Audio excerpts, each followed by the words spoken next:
ఇక్కడ నేనే కింగ్. నేను పెట్టినవి రూల్స్. ఆ రూల్స్ నేను అప్పుడప్పుడు ఇష్టానికి మారుస్తుంటాను. అది విని గప్చిప్ గా ఫాలో అవ్వాలి. అది వదిలేసి ఏదైనా పిచ్చి ముందు చేయాలని చూసావు, నిన్ను కండాలుగా నరికి విసిరి పారేస్తాను. ఒక్కో టైగర్ ఒక్కో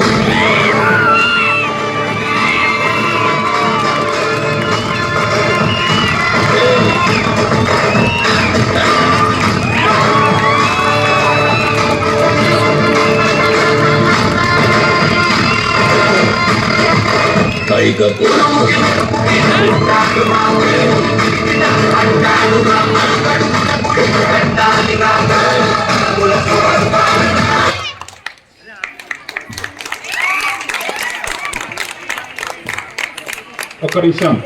ఒక్క నిమిషం కార్తీక్ మన ముందర చక్కటి శ్లోకాలు చెప్తాడు, ఒకసారి విందాం.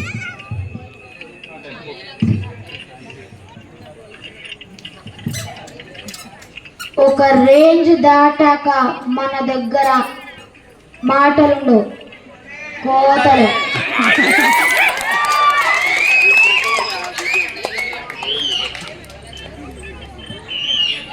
పద్యం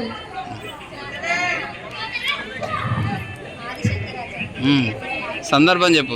ఇవాళ ఆదిశంకరాచార్య జయంతి సందర్భంగా నేను 2 శ్లోకాలు పాడాలని సౌందర్యహరి పాడతాను. 5 శివశక్త్యాయుక్తో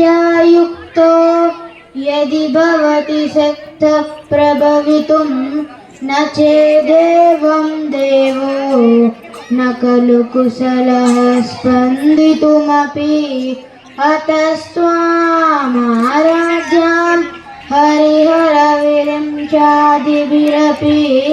ప్రణంతుం స్తోతుం వా కదమకృత పుణ్యః ప్రభవతి తనీయాం సంపాంసం తవ చరణ పంకేరుహభవం విరించిన్ సంచిన్వన్ విరచయతి లోకాన వికలం వహత్యేనం సౌరిః కదమపి సహస్రేణ శిరసాం హరః సంచుజ్యయనం భజతి భసితో దూడన విధిం అవిద్యానామంతస్తిమిరమిహిర ద్వీపనగరీ జడానాం చైతన్యస్తవకమకరంద స్మృతిచరీ దరిద్రాణాం చింతామణి గుణనికా